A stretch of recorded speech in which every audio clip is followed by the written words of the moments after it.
হিল্লু guys, তো সেই দিন বিপদদারিণী পুজো থাকার কারণে মা বেশ সকাল করেই ঘুম থেকে তুলে দিয়েছিল।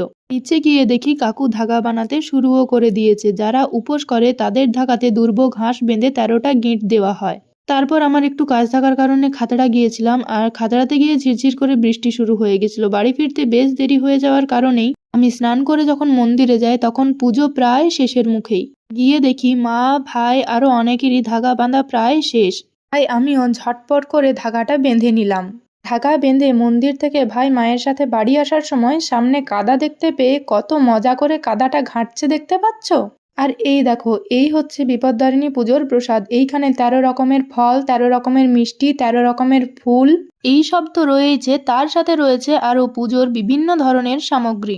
অন্য বছর আমরা বাড়ির সকলেই ঠাম্মার কাছেই ধাগা বাঁধি, কিন্তু এই বছর যেহেতু মন্দিরে গিয়ে আমরা ধাগা বেঁধেছি তাই বাড়িতে এসে শুধু ঠাম্মার কাছে প্রসাদটাই নিলাম। এই পুজোর আসল প্রসাদ হচ্ছে নাকি আনারস আর মুগ ভিজে, আর এই সন্দেশটা খেতে কিন্তু আমার ভীষণ ভালো লাগে। সেই দিন দুপুরে আমরা যারা উপোস করিনি তারা খেয়েছিলাম খিচুড়ি, আর যাদের উপোস ছিল তারা খেয়েছিল লুচি মিষ্টি। বিকেলের দিকে বাবার স্কুলের কয়েকজন মাস্টার মশাইও এসেছিলেন আমাদের বাড়িতে, আর এইটা কিন্তু আমার জীবনে প্রথমবার ময়দা মাখার এক্সপিরিয়েন্স। তারপর বিকেলের দিকে আমি আমার কাকিমার সাথে বেরিয়েছিলাম পাশাপাশি কয়েকটা বাড়িতে ঠাকুরের প্রসাদ দিতে।